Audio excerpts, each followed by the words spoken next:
ini ya, di antara kita baik Komisi 8 maupun internal Kemensos itu sendiri gitu. Tadi berbagai persoalan dan juga konflik-konflik interest baik dapil ya, maupun secara global di Republik ini sudah disampaikan oleh rekan-rekan Komisi 8. Saya hanya fokus pada 2 poin saja Pak Menteri, izin.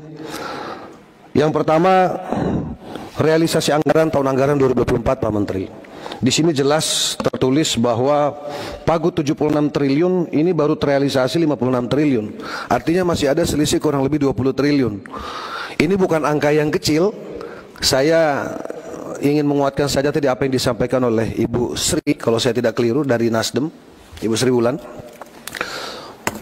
bahwa jangan sampai kemudian 20 triliun yang menjadi harapan warga masyarakat yang berhak ini kemudian menghadapi persoalan-persoalan yang seharusnya tidak dihadapi oleh mereka, baik itu terkendala dengan sistem perbankan ya, atau kalau kemudian melalui pos ada hal-hal yang rumit yang kemudian yang seharusnya bisa segera didapati tetapi tidak didapati oleh saudara-saudara kita yang seharusnya menerima gitu. Ini perlu perhatian khusus Pak Menteri karena tinggal kurang lebih 1 bulan ya, sekarang sudah tanggal 12 kalau saya tidak keliru, artinya ini paling lambat 20 Desember sudah harus selesai gitu. Jadi jangan sampai nanti di lapangan ada lagi persoalan-persoalan yang seharusnya tidak perlu terjadi terkait dengan realisasi anggaran itu sendiri. Yang kedua Pak Menteri, izin pimpinan saya langsung saja karena tadi pimpinan sudah menyampaikan, tidak usah berbasa-basi karena banyak sekali yang saya kira kurang lebih template persoalannya mengenai data, verifikasi, validasi dan lain sebagainya. Ini di dapil saya Pak Menteri. Ini ada foto saya, jangan lihat foto saya, ini ada di sebelah saya Pak. Ini anak yang ada di Jakarta Barat Pak Menteri. Beliau ini punya saya sebut penyakit cerebral palsy kalau saya tidak salah itu. Ini terkait lumpuh otak, gitu, saraf, otot dan lain sebagainya Pak. Ibunya ini hanya ya kalau saya sebut ya pekerja serabutan lah gitu. Yang seharusnya ini masuk dalam data penerima bantuan sosial Pak. Saya tidak paham apakah ini masuk dalam PKH, apakah bantuan beras, apakah bantuan pangan non tunai atau BLT dan lain sebagainya. Tapi intinya satupun bantuan dia tidak dapat gitu. Ini di dapil saya Pak Menteri. Nah tadi saya menguatkan yang Pak Husni sampaikan tadi. Mudah-mudahan Pak Husni nggak nunjukin foto karena kalau Pak Husni nunjukin foto bahan saya habis Pak. Gitu. Nah kebetulan kami bawa gambarnya Pak. Nah itu satu Pak. Misalnya ini kasihan Pak, ini jalannya ngerangkak Pak Menteri, saya nangis waktu lihat ini Pak Wamen. Saya nangis Pak. Anak ini semangat Pak pengen sembuh. Dia bukan butuh kursi roda Pak, butuh penyangga kaki itu loh Pak untuk berdiri karena dia sekarang sedang mengikuti treatment fisioterapi Pak Menteri. Kasihan Pak, kami hanya bantu seadanya Pak. Gitu. Jadi kalau tadi disampaikan Pak Husni itu benar sekali.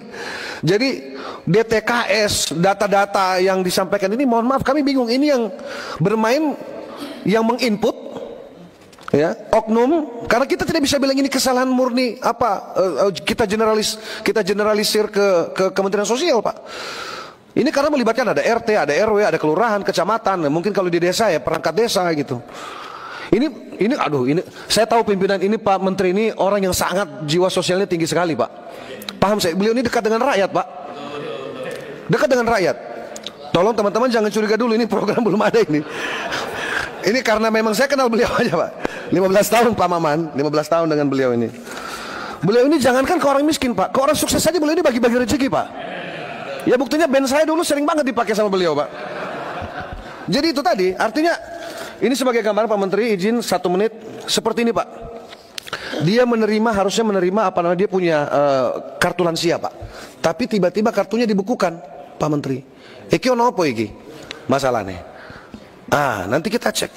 Ini saya bisa antar Pak Menteri langsung ke rumahnya Pak. Iya.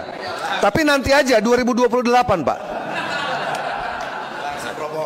Loh enggak, maksudnya jangan sampai kita juga dianggap sebagai oknum Pak Maman. Kita ini nggak berani masukin data palsu gitu loh. Cukup cinta yang palsu. Iki loh Pak, izin Pak. Ini saya hanya bawa beberapa aja Pak. Ini anak 11 tahun Pak, tapi dari usia 1 tahun nggak bisa jalan Pak. Terlihat sekilas ini normal Pak. Ini juga nangis-nangis Pak, gitu loh. Ini ada foto yang sebenarnya saya gendong, tapi kok nggak dikirim ke saya. Nah yang terakhir Pak, ini tadi disampaikan Pak Husni. Rumah ini Pak, cara ngukur ini pimpinan, ngukur orang sejahtera apa enggak, ini dari lampunya Pak. Ini lampunya terang betul Pak. Tapi ini nerima terus Pak. Bahkan double-double Pak Menteri. Bisa diantar juga itu. DKI ngasih, kita ngasih, hampir semua ini Pak. Tapi saya mau tutup namanya, saya nggak enak nanti disangka. Tapi nanti saya laporkan ke Pak Menteri lah kira-kira, atau misalnya direktur yang terkait lah. Nah artinya Pak, ini terakhir Pak. Ini Pak, coba lihat pimpinan rumahnya Pak. Apalagi yang terbaru yang viral ini Pak, yang 13 orang satu rumah itu Pak. Itu kebetulan di Jakarta kan Pak. Coba di mana? Di mana kita ini Pak? Kita punya hati ini Pak. Kita bicara hari ini data terpadu. Data yang mana? Datanya siapa? Ini loh di depan mata kita nih loh Pak. Tadi Pak Menteri bicara tentang anak jalanan. Mohon maaf, Jakarta ini di jalan masih banyak. Itu harus kemana anak-anak itu gitu? Ada yang penjual bunga pimpinan, ya kan? Jual tisu, malah kadang-kadang masak.